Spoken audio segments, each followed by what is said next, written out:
en el noticiero, ya está con nosotros Javier Milei y vamos a arrancar al hueso, digamos, o amable. Javier Milei, ¿hay acuerdo con los llamados halcones? Digo, la reunión con Patricia Bullrich, ¿qué significó? Y la foto. A ver, te cuento cómo se dio el contexto de la foto. Estaba cumpliendo mi primer promesa de campaña, porque una de las cosas que yo me comprometí con la gente era que, previo a asumir como diputado, iba a renunciar.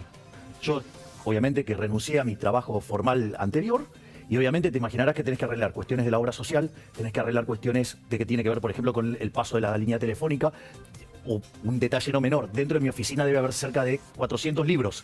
Y me tengo que llevar los libros, entre otras cosas. Entonces, yo estaba en la zona de Palermo, donde yo trabajaba. Estaba saliendo por la puerta, digamos, que yo salía siempre de la oficina. Ahí vemos la foto, ¿no? Me fui a tomar algo a un lugar sobre la calle Gorriti, a mitad de cuadra. Sí, me fui a tomar café frío y como después mi hermana se tenía que hacer el templado del teléfono, nos fuimos a donde está enfrente de un canal de la competencia, o sea, América concretamente, y me encontré con Gerardo Milman. Y mi hermana se fue al negocio enfrente y cuando estaba hablando con Milman salía de América Patricia Bullrich. Así es que estábamos entonces nos pusimos a tomar algo y hablar. ¿Y entonces? Bueno, digo... ¿Viene un acuerdo? Porque todos se preguntan. Yo siempre No, sabemos que te llevas bien, pero de ahí el acuerdo político. Tengo un excelente vínculo con la señora Bullrich, con quien además tengo un profundo respeto, y además, o sea, es uno de los pocos políticos que jamás me mintieron. O sea, eso para mí tiene un valor enorme, y en ese contexto, a ver, el proyecto, digamos, o sea, de lo que tiene que ver con la reducción del IVA y lo que tiene que ver con ir contra el Código Aduanero en sus artículos 755 y 756, estamos todos de acuerdo. O sea, y tiene que ver también con mis promesas de campañas de ir contra los impuestos. Así es que en ese sentido, digamos, o sea, y nunca negué mi afinidad con los halcones de Juntos por el Cambio. O sea, no veo nada raro, por decirlo. No, es coherente. Quiero decir que todos se preguntan. Y siempre lo dije, además. No, está claro, está claro. Y también dijiste que nunca habrá acercamiento con el otro sector de Juntos por el Cambio. ¿O sí? ¿Puede cambiar eso un poco? A ver, digamos, o sea, lo que creo es que Argentina se debe a un ordenamiento ideológico en lo político. A ver. Es decir, y la línea divisoria es la socialdemocracia. La socialdemocracia es Larreta, Vidal, digamos, la Unión Cívica Radical, que es la Internacional Socialista, la Coalición Cívica, y el kirchnerismo, digo, son todas expresiones de izquierda. Entonces los colectivistas de ese lado. Y del otro lado van a estar, digamos, toda la centro derecha para el otro lado. O sea, te hago un ejercicio. Implica liberales, libertarios, implica peronismo federal, peronismo republicano, menemismo y halcones. Dale. Sí, digo, 2 más 2 es 4. O sea, y eso, digamos, está bien. Hace meses que lo digo. Pero mirá, te pregunto, porque vos, tal vez con la definición de casta política, inauguraste todo un concepto interesantísimo que hoy lo utilizan casi todos. Sí, para hablar cómo lo llenan. Sí, pero para hablar de ese privilegio que tiene una clase social argentina, no sé si clase, pero un grupo que depende de la función pública o que hace su carrera vinculada con la función pública. Y que les va mucho mejor que los que, como le va al sector privado y que no podrían validar en el sector privado lo que ganan en el sector público. Está claro. Ahora, vos das un paso, y no es una crítica, es para que me sigas el razonamiento. Das un paso y de repente te metes en la política para que desde adentro cambiarla. Mirá, te juega a favor. No, es que pero ese siempre fue el argumento. Bueno, o sea, no es contra el sistema, es contra el statu quo. Está bien. Y desde adentro, incluso dijiste que vas a donar tu ingreso. Bueno, ahí querés que te pase una primicia. Por favor, dale. Mañana voy a estar dando los lineamientos para que la gente se pueda anotar en una página para hacer el sorteo. Y el sorteo de la dieta lo voy a hacer el día 12 de enero. Para. ¿Vas a sortear la dieta? Claro. ¿Cómo es eso? Claro, o sea, yo yo todavía no chequeé si me la depositaron o no, pero no importa, imagino que en estos días ya me la depositan. Con la dieta... El primero de los... Sí, pero igual van a ser todas donadas. Ajá. Entonces, ¿qué es lo que voy a hacer? Con la dieta, la gente se va a poder anotar en una página, sí, para participar del sorteo. Solamente pueden participar aquellos que son mayores de 18 años y personas físicas. A ver, te juro, me arrancás una sonrisa porque en verdad, como gesto es buenísimo. Ahora, que alguien sortee su sueldo como legislador, nunca lo escuché en la Argentina. Bueno, ¿qué me importa? Digo, o sea, una cosa es la casta, yo soy distinto. Pero ¿por qué el sorteo en una donación a un ente? A una ONG, está bueno el punto. A una fundación. A ver, vamos por punto. A ver, yo en la vida real soy un minarquista, ¿sí? Pero filosóficamente soy anarcocapitalista. Sí. Y para mí, o sea, si yo lo estuviera donando, ¿qué estaría haciendo? Estaría haciendo caridad con el dinero ajeno. O sea, eso va en contra de mi postulado filosófico. Sí. Por lo tanto, o sea, no podría hacerlo así. Entonces, ¿cuál es la forma más, digamos, o sea, ecuánime, por decirlo? Sortearlo. Entonces, ¿vos querés? ¿Te podés anotar? ¿Vos podés? O sea, y salís elegido, digamos, o sea, de ningún modo, pero todos pueden participar. ¡Todos! Pará, y si participa un político y se gana el político. Cuestión de él.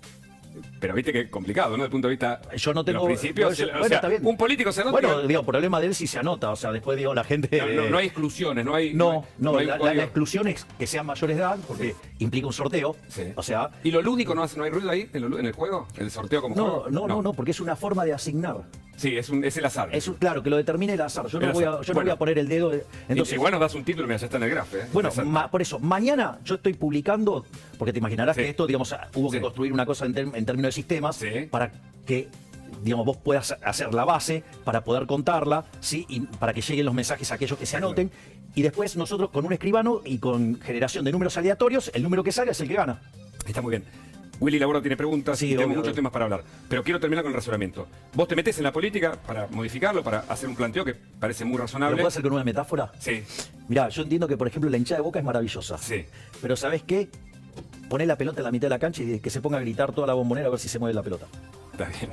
Digo, bueno, los goles los hace Messi, los goles los hacía Palermo. Pero vos fíjate esto, vos te metes en la política y de algún modo y dialogás con un sector de la política.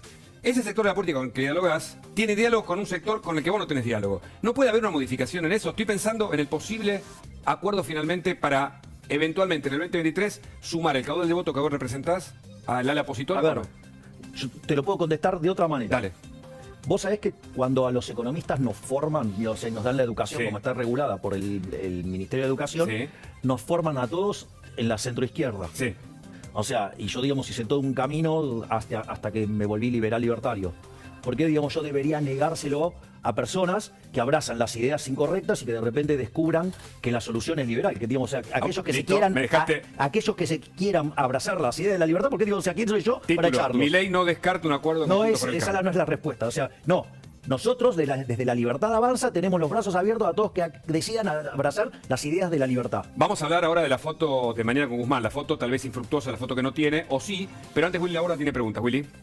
Javier, un gusto, como siempre. Precisamente la actividad de Guzmán en las últimas horas es almuerzo con empresarios por control de precios y mañana es el show de las Filminas, que va a presentar sus proyecciones para los próximos años, algo que, digamos, mucha credibilidad el ministro no tiene en ese sentido. ¿Qué estás viendo que se viene en Argentina en función de estos pasos que está dando el gobierno y las implicancias de un default con el fondo?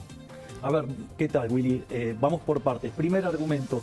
A ver, los controles de precios y salario nunca han funcionado en la historia de la humanidad. Eso seguro, eso está O sea, es más, de hecho, cuando hay tanta asimetría de las partes y uno, digamos, además maneja las reglas del juego, o sea, eso no es un acuerdo, es una imposición, por lo tanto es una violación al derecho de propiedad. Eso está en todo los próximos 2 meses, ¿qué ves a la luz de un posible default con el fondo el 22 de marzo? A ver, la situación de Argentina es muy complicada porque Argentina el año que viene, este año, perdón, quedé en modo 2021, tiene ponele 25.000 millones de dólares de vencimiento. Sí. Y les vencen 7.500, ponele, en el primer trimestre. Y Argentina, las reservas internacionales netas son negativas, por lo tanto, digo, Argentina no tiene con qué pagar. O sea, Argentina no tiene capacidad de pago, o sea, no es solvente, tiene un problema de liquidez además, o sea, además de la solvencia, es decir, que no tiene capacidad de pago, tiene el problema de liquidez. Un default con el fondo. Vamos por parte. Y además no tiene voluntad de pago. Exacto. O sea, con lo cual está todo mal, Argentina está todo mal. Todo mal.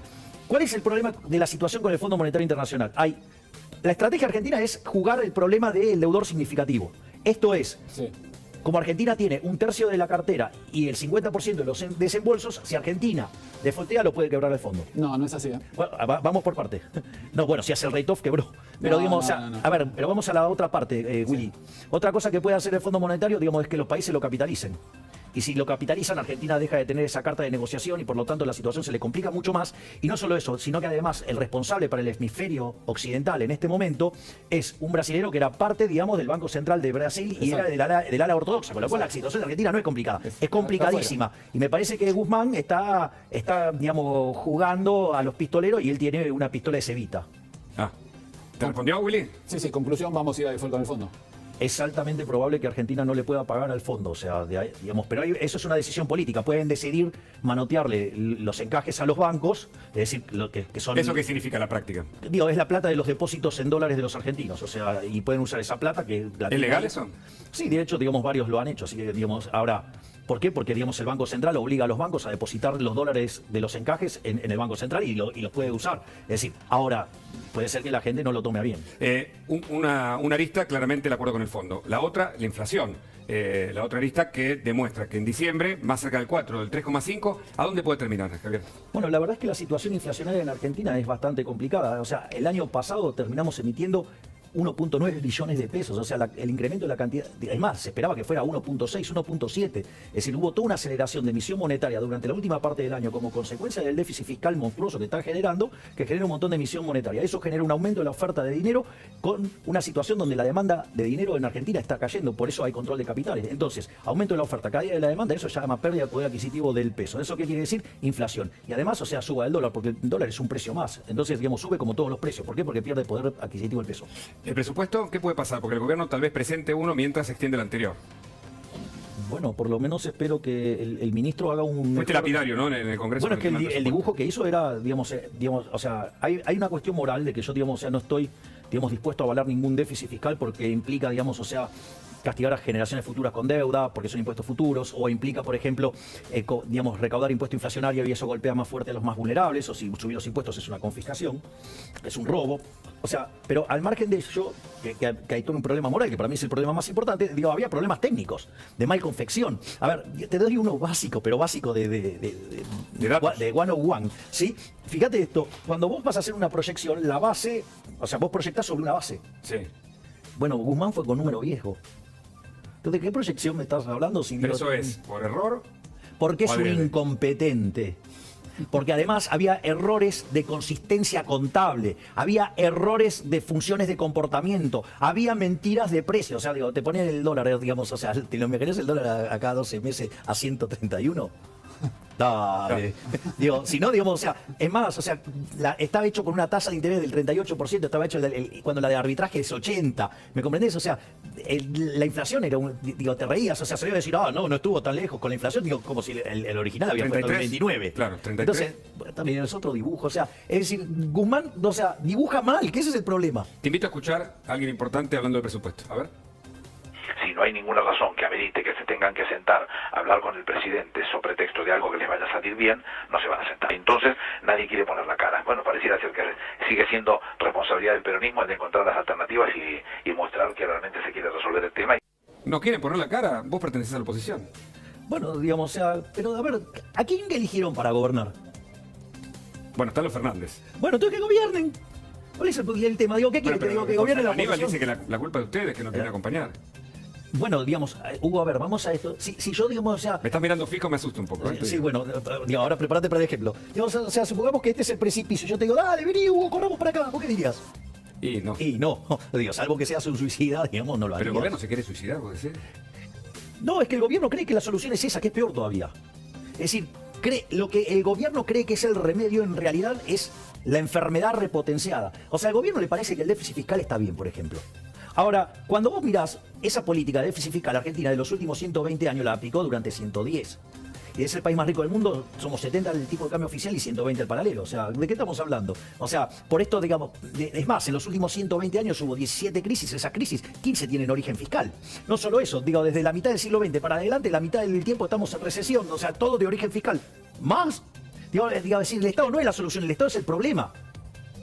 Y esta gente que quiere más Estado presente, es decir, una piña más grande. Bueno, Axel Kicillof propone aumentar la plantilla de los empleados públicos de la provincia de Buenos Aires, por ejemplo. Sí, sobre todo, digamos, inventa un ministerio que después ese seguramente lo va a utilizar para militar y perseguir a opositores también. ¿Puedo decir que el gobierno no tiene salida con esta política económica o no tiene política económica? Bueno, digo, puede ser que esté probando una salida hasta a la estratosfera, o sea, de que la explosión sea tan grande que, digamos, o sea, volemos todo por los aires, qué sé yo, digo, no sé, es un disparate, o sea, está en contra de la teoría económica, está en contra de Pero la está evidencia creciendo, empírica. los índices, algunos economistas dicen que está Se llama rebote el gato muerto. rebote de gato muerto. Es A una ver, figura, si lo explicamos a la gente, es una figura económica, ¿no? Pues claro, digo, sí, lo usamos regularmente, tiene que ver con un problema de base de comparación. O sea, si vos, a ver, lo voy a poner así, más fácil, para mostrar lo burdo y tosco que son. Suponete que vos tenías un ingreso de 100, te cae a 0. Catástrofe. Ahora, de 0, te suben los ingresos a 20. Te subió infinito, ¿o no? 20 Sí. sobre 0 es infinito. Sí. Y sin embargo, digo, ¿estás contento? Si estás 80% abajo de cómo estabas antes. Bueno, esto, a ver, Argentina tiene un PBI per cápita que está 14% debajo del que teníamos en el 2011. Tenemos el mismo salario real que el del 2004. El PBI per cápita de Argentina está en línea con el que teníamos en el año 74 y la productividad del año 50. Digo, está todo mal. Y es más, si tenemos cerca del 45% de pobres y 11 de indigentes. Eso está claro, está claro. La última, más personal. A esta altura, después de haber recorrido en poco tiempo, en un par de años, un recorrido que te lleva a ser legislador y la gente, sobre todo los jóvenes, te siguen. ¿Dónde te parece que está tu éxito, teniendo en cuenta que te vas a meter justamente en la actividad política y pública? ¿Tu éxito está en ser anarco, como decís vos? Anarcocapitalista. ¿Antisistema? No, anti-status ¿Dónde está quo. el eje de tu discurso o de lo que vos A ver. planteás ahora en Mar del Plata? ¿Lo has hecho en Estados Unidos hace pocos días? A ver, vamos por partes. No, al final no viaje a Estados Unidos. O sea, Pero podés hacerlo. Sí, obviamente. ¿Vacunado? Sí, a ver, vamos por parte. Digo, ¿qué es lo que explica el éxito, por decirlo de alguna manera? Sí, la convocatoria, digo, llenás. A ver, primero porque los jóvenes son rebeldes al status quo. Y básicamente hoy el status quo recita izquierda. Es decir, todos los partidos, en más o en menos, tienen algún punto del manifiesto comunista, de hecho. Punto 1. Punto 2, los jóvenes tienen menos tiempo de exposición al lavado de cerebro que es la educación pública, independientemente que sea de gestión privada o gestión estatal. Otro tema más, hay un tema fundamental con estos aparatitos, ¿no? O sea, vos ahora, digamos, o sea, vas a una clase, el profesor te dice una cosa y decís, ¿será así? ¿Y qué haces? Buscás por internet, buscás en otro lado y te encontrás clases por todas partes del mundo y te das cuenta que te están mintiendo. Correcto. ¿Sí? O sea que vos sos un digamos, me quedo, para ser muy sintético, con la idea del antisistema. No, es contra el status quo. Bueno, No es lo mismo. Bueno. No, porque si no, digamos, o sea, no tendría sentido que ingrese al claramente. sistema a competir y tratar de romperlo bueno, desde de adentro. una parte de ese sistema. El status Es el quo. problema del status quo, básicamente la casta. La casta. Javier Milei, muchas gracias.